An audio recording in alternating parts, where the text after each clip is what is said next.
People who were damn near murdered. How did it happen, and how did you get out of it? Got shot in the abdomen during a house invasion. Was bleeding out, and the only thing that kept me alive was focusing on my breath and my buddy smacking me across the face and telling me nobody dies from a shot to the stomach. Obviously lying to me, but it helped keep me focused.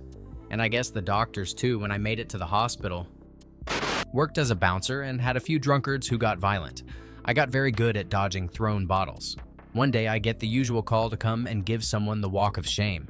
Well, I grab his shoulder and start walking him out, and before I realize something's happened, he stabbed me in the thigh and was about to go for my throat before he got glassed by a patron. A few stitches and a funny walk for a few weeks, and I was fine, but that guy that always got free drinks. His only problem with glassing the dude was, well, now I've got no beer. That's a bit sad. My ex-boyfriend was abusive the entire time we were together, but it culminated in him trying to strangle me with an electric cord. Our elderly neighbor randomly knocked on our door because she needed help shoveling her driveway, snow, right as I was starting to lose consciousness. He was a police officer, so he had an appearance to keep up and immediately switched his mask back to answer and go help her. I found out later when my ex left for his overnight shift that she had long suspected something bad was happening because she would see me with bruises and gotten a bad feeling out of nowhere that night. And that is why she came over to ask for help. She called her son to take me to the hospital, and that was when I was finally able to leave him. I will always consider her my guardian angel. Side note, for anyone reading this, if a partner ever makes you feel unsafe, leave. Make a safety plan and GTFO. They will always do it again, and it will always get worse. I was coming home from my restaurant job at like 2 a.m. I stopped at a sketchy Walgreens to grab some snacks. I was getting into my car when a dude ran up behind me yelling, my friend, please, you must help me." So startled, I turned and saw a large man in front of me. He had thick Haitian accent. He started frantically explaining that he had just arrived from Haiti and desperately needed a ride to his friend's house to reunite with his family. FYI, the giant earthquake in Haiti had just happened. Normally, I try and help everyone I can, but this dude was giving me weird vibes, like he was on a lot of drugs. I politely declined, and he got aggressive, and I ended up just hopping into my car, driving quickly away.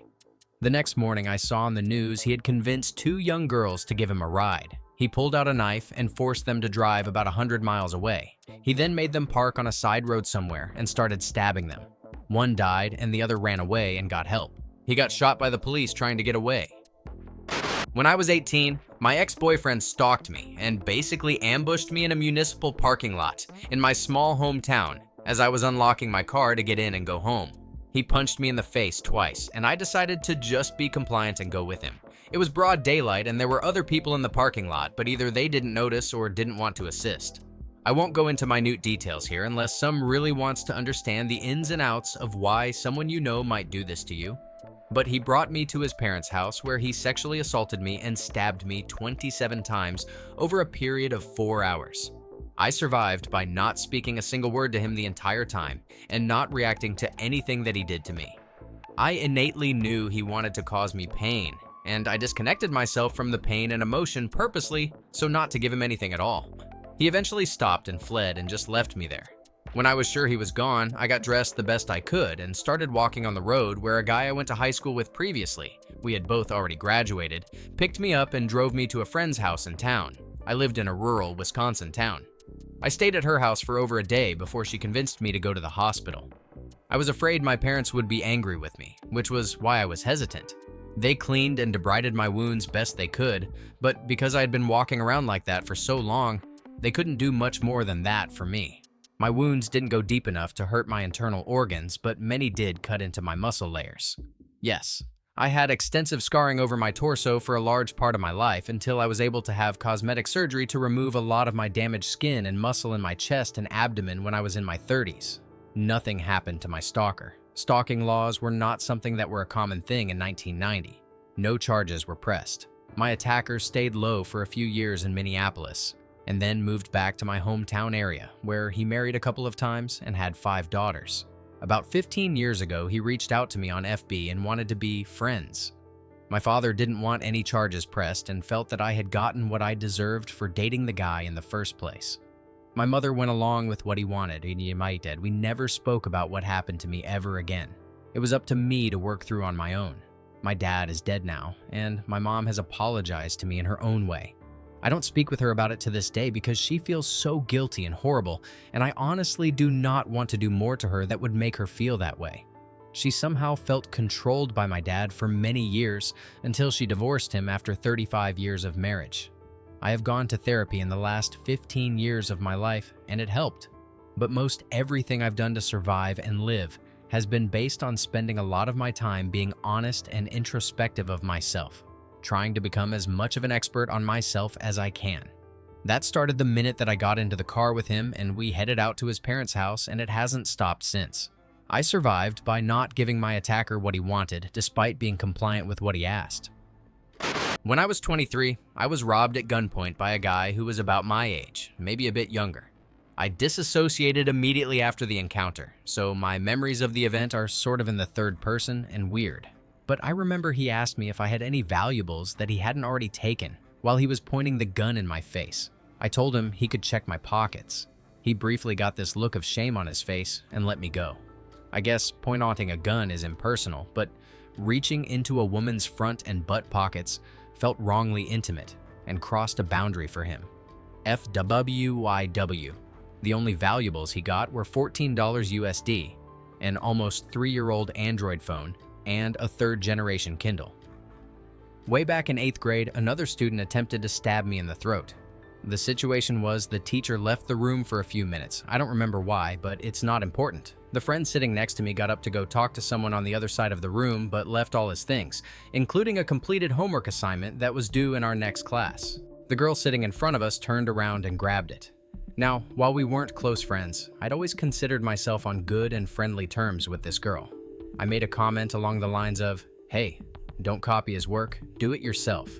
But I completely meant it in a joking way, as I often joked with her and thought she was just taking it to check his answers against hers. She responded in a rather blunt tone, "Why don't you mind your own business?" I don't know why I said it. I don't know why it came to my mind, and I do absolutely regret it, but I just blurted out, "Why don't you go eat a donut?" Again, I don't know where that came from, if it was a line from a show or cartoon buried in the back of my mind. But there's no real excuse for saying it. We jokingly made fun of each other a lot, but I had never once made fun of her weight before this. Anyway, she didn't respond. She simply stood up and walked away. I sat there for another minute or two before I heard someone across the room shout my name, followed by, "Look out!"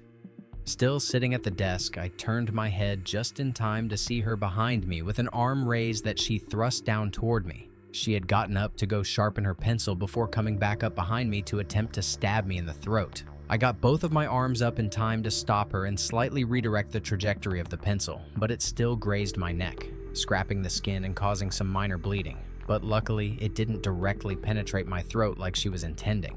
I sat there, holding off the arm holding the pencil while she pounded me in the head with her other hand for a few minutes until a couple of teachers rushed in following the commotion and were able to pull her off. In the end, she was only suspended for a week, but was removed from my class when she came back. I did play down the event when talking to the school administrators because I felt bad about what I said to instigate it, and because, again, I did feel like we were friendly before this, and didn't want her to get expelled with less than a month left in the school year. I found out after the fact from others in the class that she had previously killed her stepfather at a young age after a few years of enduring serious physical abuse from him.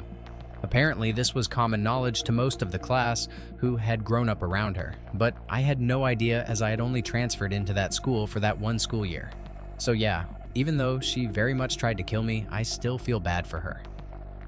When I was an early teenager, I went to a friend's house whose older sister was having a party. It had alcohol, but very limited. Her parents were home and we mostly played video games and cards, but more people than expected showed up, including some people who had already graduated. This one guy was a former high school jock loser who started in on making fun of me hitting on me. The parents asked him to leave, and he did, making a bit of a fuss, but eventually walking out. I was all upset and crying and wanted to go home, but home was a mile-ish walk through some woods and dark roads.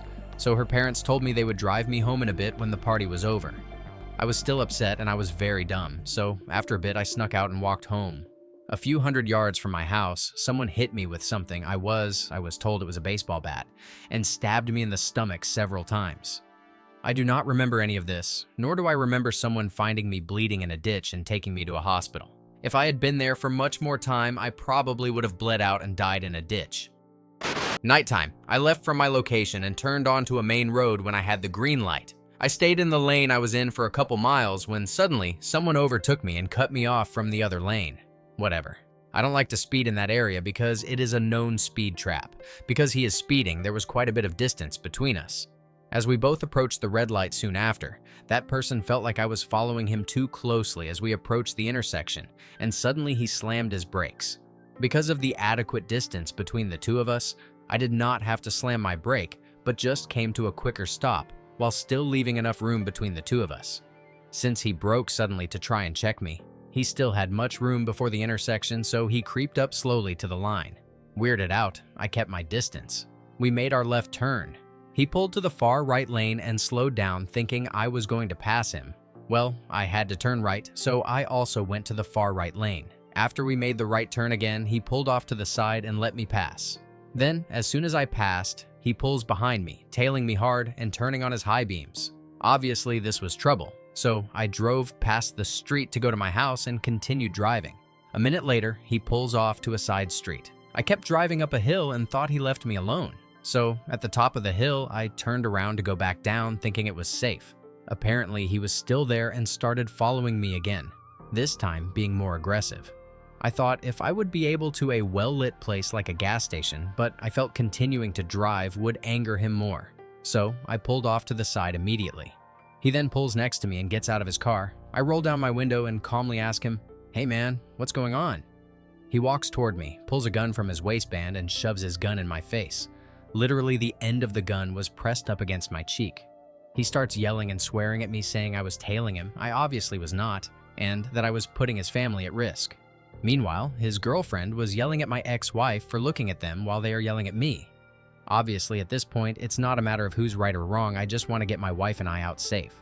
So I apologize multiple times over and over, just saying, "Hey, I don't remember doing that, but I am sorry I did." After what felt like 5 minutes of that, it was probably less, he pulled his gun away. I shook his hand and let him drive off. Before that, I was indifferent to guns and gun ownership, but now, it's hard for me to look at guns in a positive light. You can do everything right and still piss off someone because you looked at them wrong or did something they didn't like, and they'll escalate the situation to 100 in the blink of an eye.